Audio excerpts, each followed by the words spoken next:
All right, Genesis, the foundation book of the Bible. This is lesson number 7 and simply entitled day number 2 and number 3.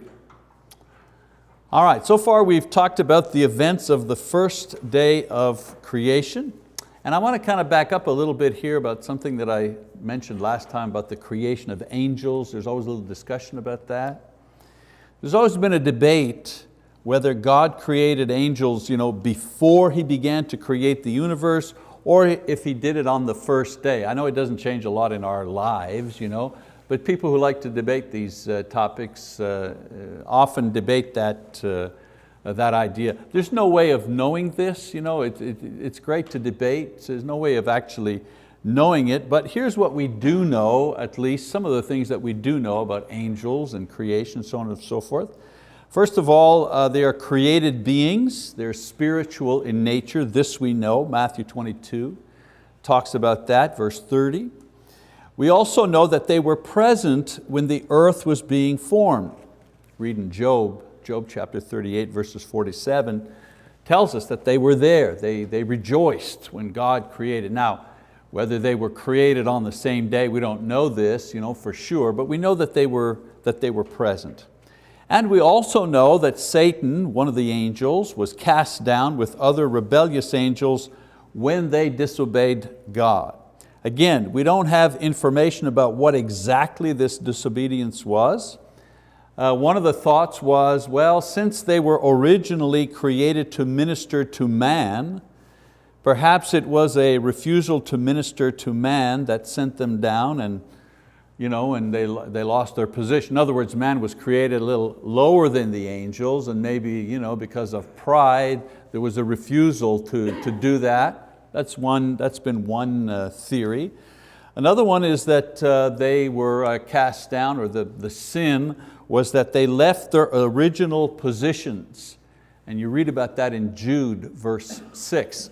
And we're going to talk about this, leaving their original positions. We're going to talk about that a little bit more when we get to Genesis chapter 6. So we'll kind of revisit this angels and what they did wrong business. Perhaps Genesis chapter 6 will shed some light on that.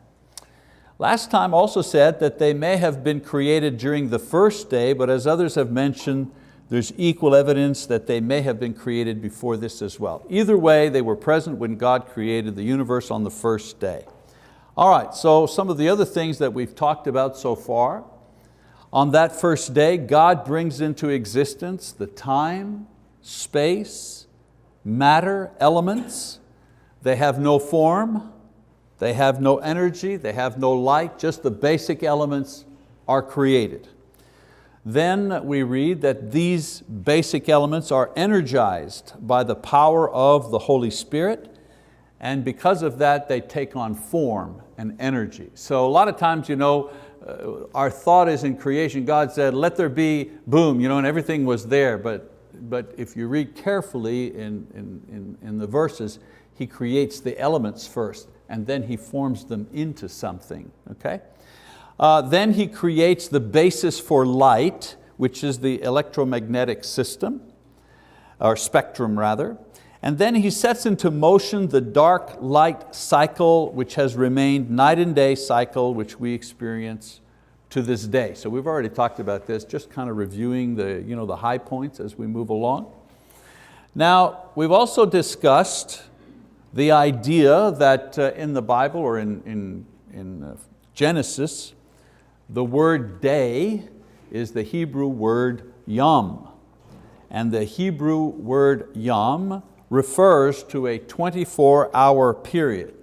And some of the theories that try to merge the creation teaching in the Bible with the teachings on evolution, they try to merge these together, and one of the ways that they do that is by claiming that the Hebrew word yom, which refers to a single day, actually refers to an eon or an age. And that way they say, so each day could be millions and millions of years, thereby merging together evolution and creation. But we've said that we need to let the Bible say what it says.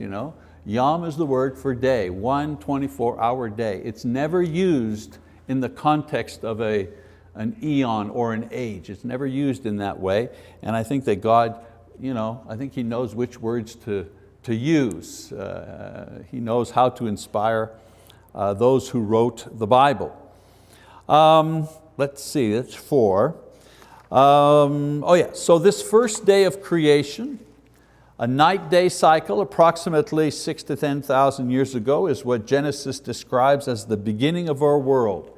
And of course, this has been attacked and ridiculed by evolutionists and other scientists. But as their theories change to accommodate new findings, you see, the scientists that kind of war against the idea of creation, and they put forward their concept of how the world came to be. The problem is that their theory continues to change. At one time it was, well, matter was always there. And then, well, no, there was a big bang. And then, well, there was no big bang. And now it's, well, there were many big bangs. So the theory behind how the world came to be without reference to God, those theories continue to change all the time. But the teaching in the Bible remains exactly the same. In 1852, whoever was standing in front of a class teaching the Bible and the story of creation was teaching exactly the same thing that I'm teaching today. And in 1303 and in 914 and in the 2nd century, always the same thing. And even before Christ, always the same thing was being taught as to how the world was created. Men, women went to the Word, they had access to it, they opened up to Genesis, they read it, and the same theory, not theory, but the same teaching would come out, the same one as we're doing today. So despite all of the criticism over the years, our model, the creation model, remains constant, and it withstands all of the investigation and criticism throughout the ages. You got to remember one thing. We think our science is the most modern, up-to-date, but in the 1800s, they thought their science was the most modern, up-to-date thing, and 500 years before that, they thought that their science and their thinking was the most modern. Every generation thinks that, oh, we've got it now.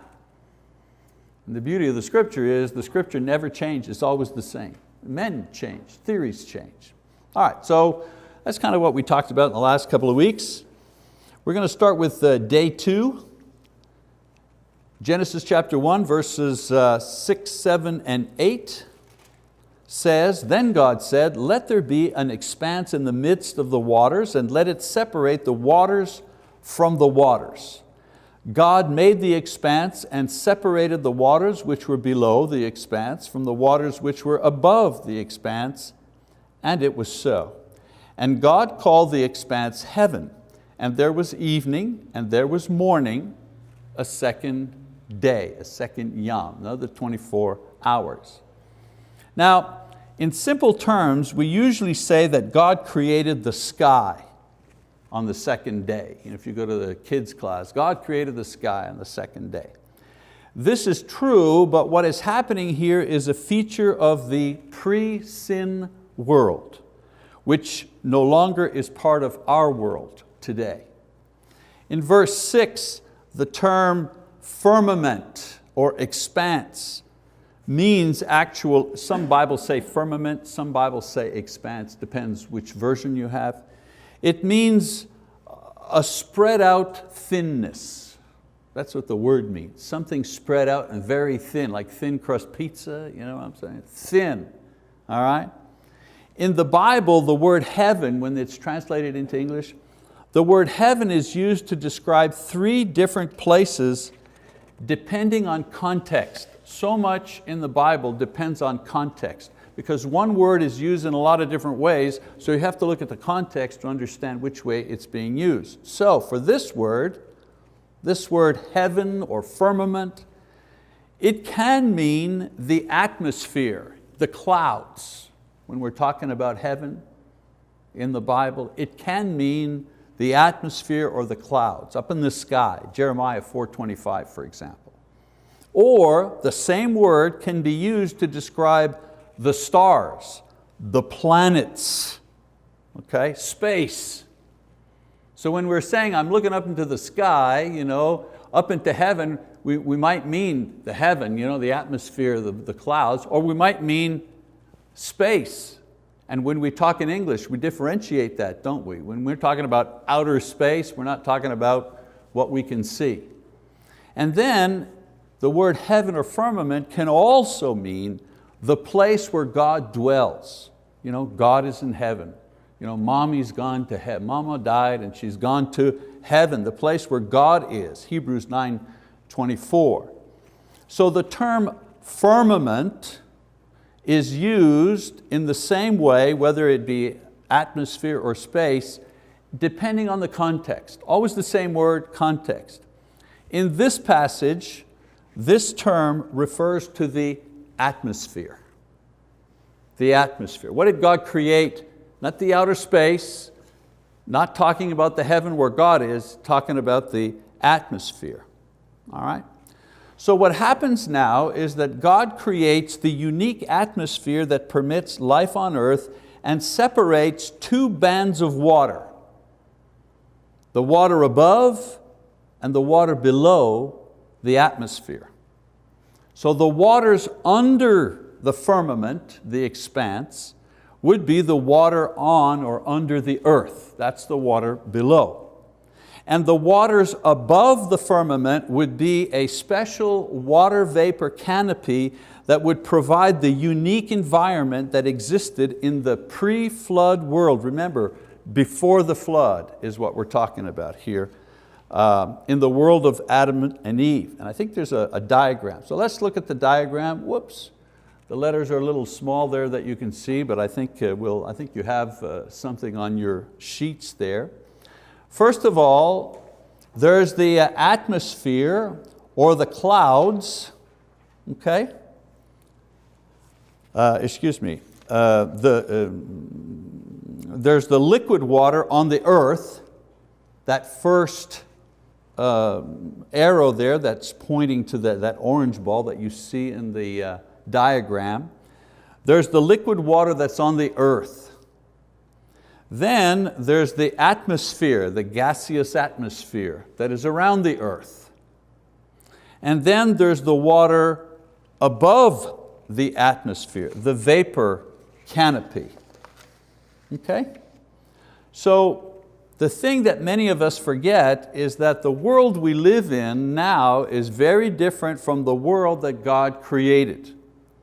It's not only different from a moral perspective, but it's also different from an ecological and environmental perspective as well.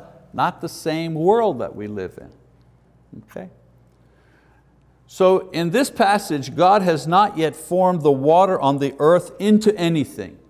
He has established the earth's atmosphere and the vapor canopy, which according to Dr. Henry Morris, we've talked about his book, The Genesis Flood. According to him, a water vapor canopy, if you wish, which would give this earth and its first inhabitants a special environment which would have special features. So you've got the water on the earth, you've got the atmosphere, the sky, and then you have this vapor canopy around all of it. And so what would this vapor canopy that surrounds the atmosphere and the earth, what would this water, I keep saying water, what would this vapor canopy do for the earth?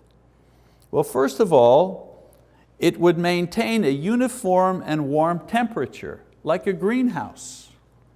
You want to grow, you go to the Crystal Bridge in January, it's 24 degrees outside, you go inside the Crystal Bridge, and you're seeing exotic plants growing and so on and so forth. Why? Because 12 months of the year, they artificially maintain a certain temperature, a certain humidity level within the, what do they call it, the greenhouse. Well, the vapor canopy around the earth, around the atmosphere of the earth, served to do exactly that thing for the earth. It maintained a certain uniform temperature and humidity.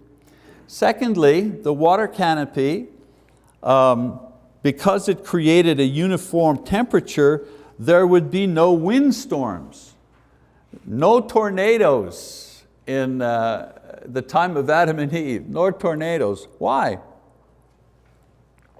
Extreme wind always caused by the same thing, right?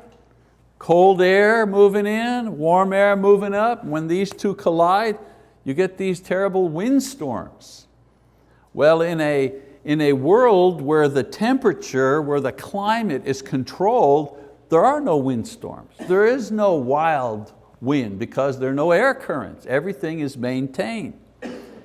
Also, another interesting feature of that pre-sin world is no rain, except over bodies of water where evaporation would occur directly. Now we say, man, we need rain. We need, what do you do with no rain? Well, there's another thing that the water canopy does. The water canopy provides a proper temperature which permits proper humidity and moisture, which would create lush vegetation and no desert. Desert is when there is no rain, overgrowing grass and ferns where it's too much rain. Go to Portland, go to the Northwest, and it's nice, it's lush. Well, it's lush because in the cities they maintain it. But go somewhere where nobody maintains it and you'll see it's overgrown. The best example, when I lived in San Diego. Well, San Diego, Southern California, that's a desert. It's a desert climate. And as we were driving around, but it's beautiful. Everywhere you go, palm trees, manicured lawns, beautiful flowers, stuff that here we try to grow in our garden and have a lot of care for. This stuff is growing in the medians, between the highway, and the street. And a person who had lived there all their life said to me, oh yeah, but take a look. He said, there isn't a single lawn, there isn't a single median in the city, not a single tree that does not have a sprinkler system. It's completely controlled with sprinkler systems everywhere. They pave the road, they create a road separator in the middle like we do here. They plant trees and boy, they're putting in the sprinkler system because those trees will not survive. And you know how you see that? You're in California, you're in Southern California and you go to the border to Mexico. And on this side of the border, you've got San Diego and it's lush and green and flowers. And you just cross the border into Tijuana and then you drive and it's the very same land. No more lush, no more, it is what it is, a very dry, desert-like place, okay? So water, not enough gives you the desert, too much gives you something that's overgrown, but in the original design of the world, there was uniform and proper moisture from the underground streams, from the water vapor canopy that was maintaining the temperature. Another feature, the canopy would also act as a filter for ultraviolet and cosmic and other destructive energies from space, which are the source cause of many cancers and other mutations that cause death. So a lot of we see it now, right? Your kids go outside to play in the summertime, and what do you do for them? If you're wise, you lather them up with SP50 or whatever it is. Why? Well, you don't want the sun rays to be on them. Not only get a sunburn, but dangerous for cancer and so on and so forth. The water canopy provides a filter to filter out these dangerous things. And then finally, modern biomedical research has shown that higher barometric pressure created by such a water vapor and all the other advantages would promote better health and decrease the susceptibility to disease and all the problems that come with it. So this same water canopy that provided the earth with such advantages was later used by God not to the advantage of the earth, but to the disadvantage of the earth. In other words, God would further on down the line would use that vapor canopy surrounding the atmosphere in a way to create the flood. In Genesis chapter 7, verse 11, we read, I just skip ahead there, it says, in the 600th year of Noah's life, in the 2nd month, on the 17th day of the month, on the same day, all the fountains of the great deep burst open. Those were the underground water system that were there when God created the earth. But watch what he says, and the floodgates of the sky were open. The floodgates of the sky, we think, are the clouds, but Moses is not referring to the clouds here, he's referring to the vapor canopy. This is what God used. The floodgates of the deep, those are the underground rivers. The floodgates of the sky was the water canopy. Now an interesting, again, I'm no scientist obviously, but an interesting note from scientists about this phenomenon. Scientists tell us that if all the water from the present atmosphere were to descend on the earth, all the clouds that surround the earth at this time, if all of them released all the water that was in them all together at the same time, it would cover the entire earth with 1 inch of water. Just 1 inch of water. Now we have floods because what happens is that it's concentrated in one place for too long. But if it was all the water spread evenly over the earth, only create 1 inch of water. Surely not enough to create the great flood. However, if the water vapor that was originally created, if that is dissolved, now we have enough water and an explanation as to the change in the weather and ecological pattern that the world experiences today. And so in Genesis, Moses explains that originally the earth has water underneath it and around it. And when God decides to bring the flood on the earth, the water that's underneath breaks open and the water that's around the canopy or that forms the canopy is dissolved. And an interesting thing, there's a movie coming out, Noah, but not a low budget. There are a lot of religious movies that come out, usually low budget affairs. I know the people who do them they're well-meaning and so on and so forth. But this is not a low budget film. This is a big budget Hollywood, what's his name, Crow is in it and other A-line actors. And what they've managed to do is using the fantastic ability to do all the, the CGI stuff, all the computer generated effects, applied to the story of Noah. I mean, if they get it right, it's pretty spectacular. And I saw a preview of the movie. And in this preview, it's when the water begins to fall. And they got one, I haven't seen the movie yet, it isn't out. But they surely got one part right because as Noah says, it's time, like in the movie, Russell Crowe, I think he says, it's time, and all of a sudden you see the earth explode and you see water shooting out from underneath the earth like fountains, just popping up, and I'm saying, way to go, guys. You got it, you understood what this is. Maybe these guys in Hollywood, not interested in promoting the gospel, I think they may just be interested in making money, but at least they're accurate on that score. It'd be interesting to see how else they describe it. So because of the flood, the original design of the earth when it comes to water and temperature was dramatically changed.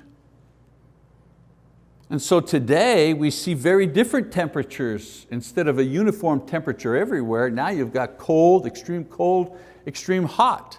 You've got wild climates caused by massive air currents. Now, I love the weathermen, they're always inventing new terms. Now we have this thing called the Arctic vortex, which is just another word for a big wind coming from the north, from Canada. But I love the weather maps. What are they showing? These air patterns, these tremendously cold air patterns coming down from the north. And in the spring we know the warm air currents coming from the south. Pretty soon we're going to be hearing about tornadoes. We've heard about earthquakes, rain and its problems, right? I mean, you got to have just enough rain. Too much and it floods the farmer's fields. Not enough, the crops die. Deserts, droughts, the development of disease and mutations and death through illness not directly caused by man. Leukemia. What is cancer other than simply mutations, right? Just mutations. And of course, a shortened lifespan to 75 years rather than the 700 to 1,000 years directly before the flood. It's very interesting if you want to do a study. Look at how long all these people lived, 700, 800, 900 years, telling the story right up to Noah, and then boom, right after the flood, all of a sudden now they're living 500 years, 400 years. There's like a drop immediately from one chapter to another. So we see that even the lifespan and life expectancy has been changed by the dramatic weather changes due to the flood. So this is the end of day number 2 with the creation of the atmosphere and the separation of the water mass on earth and the water canopy or the vapor canopy above the atmosphere. So you have the canopy up here, you have the atmosphere here, you have the earth here, and you have the water contained. All right, now I begin day number 3 because it kind of finishes off something here. Let's read that. It says, then God said, let the waters below the heavens be gathered into one place, and let the dry land appear. And it was so. And God called the dry land earth, and the gathering of the waters He called seas. And God saw that it was good. And so we see here, a certain order in how God divides the elements to form creation. Always the same pattern. First He forms the elements, He creates the elements rather, then He forms them in some way. So we see on day 1, light from darkness, separated. Day 2, waters above from waters below, separated. Day 3, dry land from, well, not wet land, but from water, separated. Okay? So by the language in the verses, we believe that the composition of the land and the seas was not at this time the same as it is today.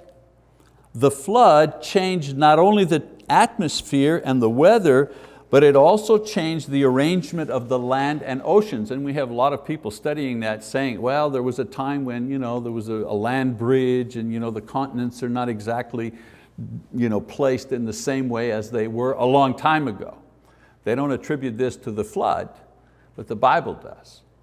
So the fact that God says that it is good states that this original arrangement of canopy, atmosphere, seas, and land, as it was arranged then, was the ideal manner to promote human life, and not necessarily as it is organized now. And I make a little thing here. You know how people say, why do little babies die and so on and so forth? It's so not fair. And we say, well, sin caused that. And somebody says, what do you mean sin caused? How can sin cause this little baby to be born with a genetic defect or something like that? Well, indirectly sin. Sin was the cause of the flood, and flood is what destroyed the ecosystem as it was and the environment as it was. And because of that, we live in a fallen, not only a fallen human state, but we also live in a fallen ecological state. And because of that, there are things that happen that no one has control over. So in that way, you die from sins you do. You drink a bottle of gin every day for 30 years and pretty much your liver is pickled. Why did you die? Well, because you sinned. You abused alcohol. So there's a direct correlation there. But sometimes there is no direct correlation. Why did the little baby die or the little boy die or something like that? Well, sometimes it's the indirect result of sin because we live in a fallen in a fallen society. All right, so I'm going to stop there. I'm going to continue the third part of the day next week. A couple of lessons though that we can draw. Some people say, there are lessons here? Sure there are. Lesson number one, God knows what is best for us. Let's face it, He carefully designed the world so we would not suffer from sinus headaches or cancer. He didn't design that world. That world exists because of Adam's sin and the fall of man and the flood that destroyed the ecosystem and the downward spiral that we have been on since then. So in this fallen world, we should continually trust and obey God to know what is best for us. Lesson number two, it's okay to pray about the weather. If you ever wondered, if you ever felt silly about praying about the weather, it's okay to pray about the weather. It's not okay to think you can control the weather by rituals, by throwing salt up in the air or putting a chicken on your head and running around. That's not okay. No. But it's okay. I'm sorry to disappoint you, Colby. But it's okay to pray about the weather. Why? Because God gave careful consideration to the matter of wind and rain and heat and cold. And He has used weather to test His people, to punish His people, and to bless His people. Has He not? Of course He. Take a look at what happened in Egypt. The curses that came on the Pharaoh and the Egyptians, many of them were weather related. So God has not changed. He continues to have power over these. It's okay to praise Him for a beautiful morning and appeal to Him to control bad and damaging weather. He didn't create damaging weather. It's the result of the fallen world. But we can appeal to Him to help us manage the earth and to help us when damaging weather is overwhelming us with crop failure or whatever it is. Maybe we're not praying enough about the weather. Maybe there's too much rain coming down because there's not enough prayers going up. You ever think about that? So of course I used to pray about the weather a whole lot more when I lived in Canada, but and then the final one, we'll close with this. Why doubt such an awesome God? Look at what He does without effort. Why do we ever doubt His care or His ability or His willingness to help us and to save us and to provide for us? Remember, the same God who said, let there be light, and the light existed, this is the same God that we're saying, Lord, help me with my sore back, or help my little boy who's sick, or help our marriage to be better. It's the same God that you're praying to. Why doubt such an awesome God? Okay, we continue with the days. Next time we meet. Thank you for your attention.